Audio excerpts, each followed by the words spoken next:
नजदीक है। बताया जा रहा है कि 14 या फिर 15 मार्च को चुनाव आयोग चुनाव की घोषणा कर देगा।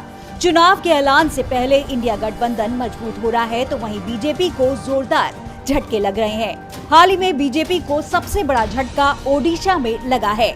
ओडिशा में लोकसभा चुनाव के साथ ही विधानसभा चुनाव भी होने हैं। राज्य में कांग्रेस के लगातार मजबूत होने के चलते सत्तारूढ़ बीजू जनता दल और बीजेपी दबाव में दिखाई दे रही है। कांग्रेस को रोकने के लिए दोनों ही दल 15 साल बाद साथ आने के लिए तैयार हो गए थे, लेकिन गठबंधन को लेकर इनकी बातचीत फेल हो गई। बीजेपी के प्रदेश अध्यक्ष मनमोहन सामल ने मामले में जानकारी देते हुए बताया कि अब ओडिशा में बीजेपी अकेले ही चुनाव लड़ेगी। हालांकि बीजेपी ने किसी भी पार्टी के साथ गठबंधन या सीट बंटवारे पर बातचीत से इनकार कर दिया है।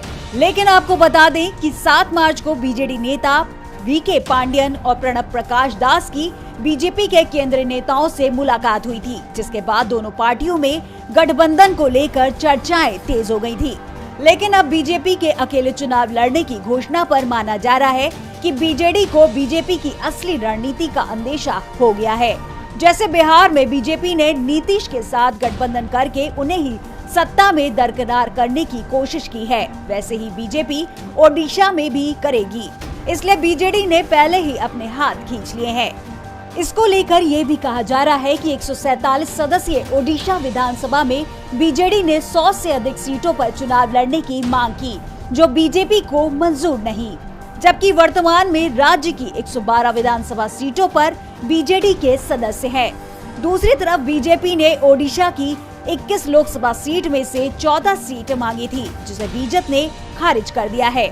मामला सीट शेयरिंग पर उलझ गया है, इसलिए अब दोनों पार्टियों ने राज्य में अकेले चुनाव लड़ने की घोषणा कर दी है और बीजेपी की रणनीति ओडिशा में फेल हो गई है। आपको बता दें कि बीजेडी और बीजेपी 1998 से 2009 के बीच लगभग 11 वर्षों तक गठबंधन में रहे और उन्होंने 3 लोकसभा और 2 विधानसभा चुनाव एक साथ लड़े हैं। TV live